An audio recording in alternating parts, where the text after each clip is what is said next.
terminera avec une histoire. Il y avait un jour un rave qui s'appelait Baba Haki. On ne parle de Baba Haki.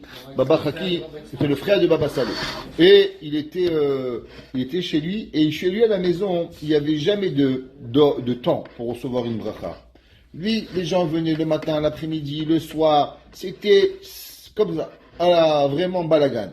Alors un jour, un de ses enfants, il lui a demandé, papa, pourquoi tu fais pas un papier, les brachot, les gens ils viennent de 8h à 10h, le reste, on est à la maison, on mange, les gens ils viennent, tu es en train d'étudier, c'est toujours balagan. Pourquoi il n'y a pas un peu de céder? Il dit, laisse-moi te raconter une histoire.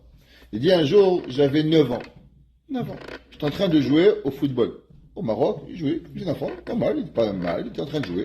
Il y a une femme, elle est venue, elle m'a demandé, dis-moi, il est où ton frère? Il lui a dit, pourquoi? Il a dit, dis-moi, fais-moi une bracha. Une bracha, moi je suis un enfant. Il dit, pourquoi? Il dit, regarde, ma fille, elle est en train d'accoucher, et ça va mal ça va mal l'accouchement, je te fais une bracha. Il lui a dit, regarde, moi je n'ai pas des brachot, tu es un petit enfant, va voir mon frère, Baba Saleh. Il est parti voir Baba Saleh, elle n'a pas trouvé. Il a envoyé à gauche, à droite, jusqu'à qu'à la fin, la femme, elle est morte. Et le soir, il s'est endormi, il a réveillé de son père Rabbi Mesaod.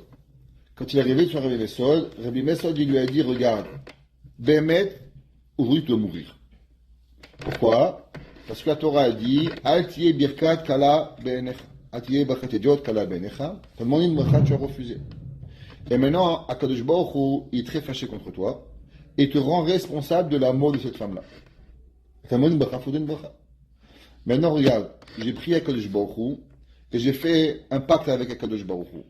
Le pacte avec Akadosh Baruch Hu, c'est comme ça. C'est que je te redonne la vie, mais à une seule et unique condition. Que tu n'auras plus jamais le droit de refuser une bracha à quelqu'un. Jour, nuit, sans jamais t'arrêter. Et si tu me promets que tu vas faire ça, alors je te redonne la vie. Il s'est réveillé le matin. Il dit à son fils, tu comprends pas. Toi, tu crois que c'est moi qui leur rends un service de leur faire une bracha. Mais c'est eux qui me rendent un service. Parce que ma vie, elle en dépend que je peux les brachot. Alors c'est pour ça que je vis. Toi, tu crois que c'est eux qui me rendront un service. Tu n'as pas compris, ma vie, elle dépend de eux.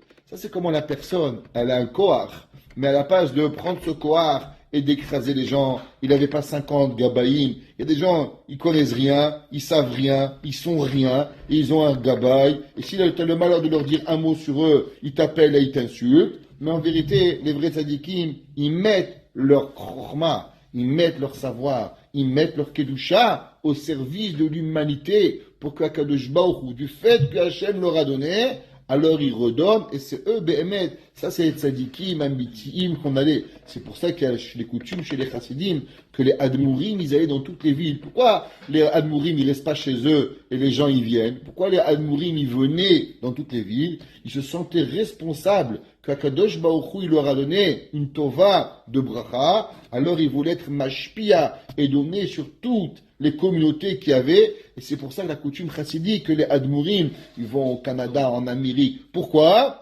Pas pour ramasser de l'argent, mais la raison principale, c'était pourquoi? C'était pour pouvoir être mashpia, la tova que Akadosh Baruch Hu leur a donné, pour leur donner. Baruch Hanai Leolam.